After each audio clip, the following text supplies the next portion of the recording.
In this video, we will discuss evolutionary intermediacy as a difficulty in the application of the biological species concept. So first of all, what is evolutionary intermediacy?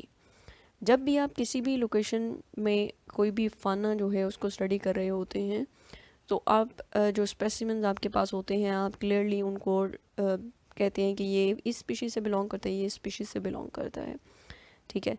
लेकिन अगर आप किसी भी area में फानल studies जो हैं वो conduct कर रहे हैं, तो उसमें अगर आप दो पैरामीटर्स और ऐड कर लें, जिसमें हमारे पास जियोलॉजिकल टाइम स्केल आता है और the second one is geography.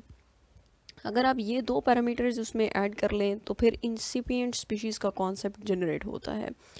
इंसिपिएंट species से क्या मुराद है कि एक ही स्पीशीज़ की जो कुछ पॉपुलेशंस होती हैं वो उन्हीं सर्कमस्टेंसेस में इस स्टेज पे या इस प्रोसेस में होती हैं, they are in the process of becoming separate species, लेकिन उनमें ऐसे एट्रीब्यूट्स या कैरेक्टरिस्टिक्स अभी इस हद तक इवॉल्व नहीं हुए कि हम उनको डिफरेंट स्पीशीज़ जो हैं वो डिक्लेयर करते हैं, ठीक है। तो इन स्पीशीज़ को हम इंसिपिएंट स्पीशीज़ कहते हैं।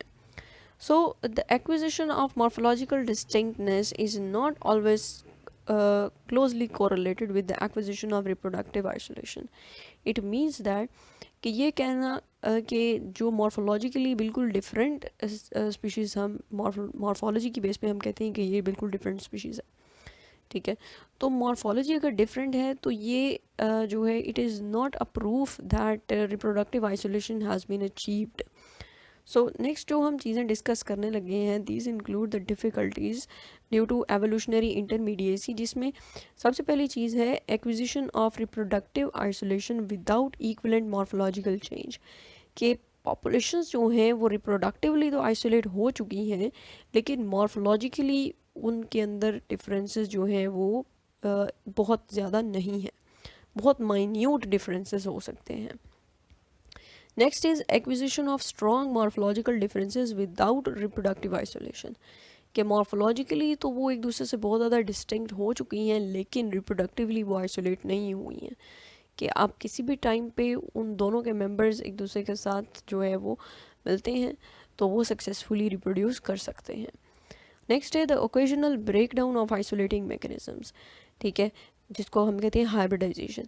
कि जो आइसोलेटिंग मैकेनिज़्म है, जो भी आइसोलेटिंग मैकेनिज़्म है, उसकी ओकेजनली जब दोनों के मेंबर्स आपस में मिलें तो क्या हो कि वो उनकी ओकेजनल ब्रेक डाउन हो जाए, मींस कि वो सक्सेसफुली रिप्रोड्यूस कर सके और जो है हाइब्रिड्स प्रोड्यूस कर सके, ठीक है। हाइब्रिड से क्या मुराद है? हाइब्रिड्स जो हैं these are not population. Hybrid जैसे इंडिविजुअल्स हैं जो कि दो डिफरेंट स्पीशीज़ के रिप्रोड्यूस करने से जो है वो प्रोड्यूस होते हैं, और दीज आर ईदर स्टीराइल या फिर उनका जो वायबिलिटी है वो बहुत लो होती है। तो हाइब्रिडाइजेशन में फर्दर दो चीज़ें हैं, सिम्पैट्रिक हाइब्रिडाइजेशन और एम्फीप्लॉइडी। सो नेक्स्ट हम डिस्कस करने लगे हैं acquisition of reproductive isolation without equivalent morphological change. कि रिप्रोडक्टिवली तो आइसोलेट हो चुके हैं, लेकिन मॉर्फोलॉजिकली जो है वो डिफरेंट नहीं है, माइन्यूट डिफरेंसेस एग्जिस्ट करते हैं। सो जो रिप्रोडक्टिवली आइसोलेटेड स्पीशीज़ होती हैं लेकिन मॉर्फोलॉजिकली जो है वो डिफरेंट नहीं होती, उनको हम कहते हैं these are sibling species. So biological species जो हैं ये क्या होती हैं?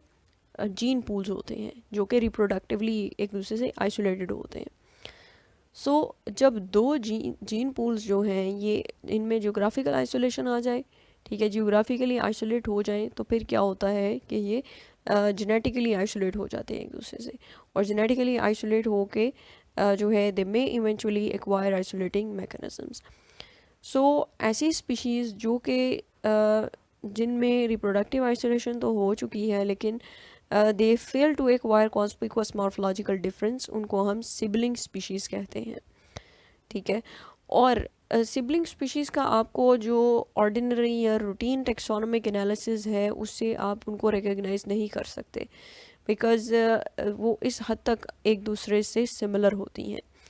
तो जो मेडिकली इम्पॉर्टेंट हैं, जेनेटिकली, साइटोलॉजिकली, एग्रीकल्चरली या किसी भी लिहाज से इम्पॉर्टेंट स्पीशीज़ हैं, जब उनको आप स्टडी कर रहे होते हैं तो आप उनको जब डिटेल्ड स्टडी करते हैं उनकी, तो फिर आपको पता चलता है कि आपने जो पहले मॉर्फोलॉजिकल डिफरेंसेस उनमें थे जिनको आपने ओवरलुक किया था, तब आप उन मॉर्फोलॉजिकल डिफरेंसेस जो हैं उनको भी जो है वो स्टडी कर सकते हैं। ठीक है, तो इस तरीके से जो है वो सिबलिंग स्पीशीज़ को आप आइडेंटिफाई कर सकते हैं through detailed and thorough study. Next है acquisition of strong morphological differences without reproductive isolation, कि मॉर्फोलॉजिकली तो वो एक दूसरे से बहुत ज़्यादा डिस्टिंक्ट हैं लेकिन रिप्रोडक्टिवली वो आइसोलेटेड नहीं है। ठीक है, तो एनिमल्स और प्लांट्स के बहुत ज़्यादा जेनरा ऐसे हैं जो कि एक दूसरे से मॉर्फोलॉजिकली बहुत ज़्यादा डिस्टिंक्ट हैं, लेकिन रैंडमली जब भी वो एक दूसरे से कांटेक्ट में आते हैं तो वो इंटरब्रीड कर पाते हैं। ठीक है, तो इस केस में हम अगर मॉर्फोलॉजिकली डिस्टिंक्ट पॉपुलेशन को स्पीशीज़ का स्टेटस दे दें तो ये इनअप्रोप्रिएट होगा, बिकॉज वो इंटरब्रीड कर सकते हैं जब, तो उनको हम एक सेपरेट स्पीशीज़ का स्टेटस नहीं दे सकते। सो यहाँ पे no generalize solution is possible where morphological divergence and acquisition of reproductive isolation जो है ये डू नॉट कोइंसाइड। ठीक है, कोई जनरल सोल्यूशन अवेलेबल नहीं है इस कंडीशन के लिए। और यहाँ पे एग्जांपल जो हम देख सकते हैं, this is West Indian snail genus Cerion. ठीक है, इनमें बिल्कुल सिमिलर है कि मॉर्फोलॉजिकली जो है ये बहुत ज़्यादा डिस्टिंक्ट हैं एक दूसरे से, लेकिन रिप्रोडक्टिवली आइसोलेटेड नहीं है।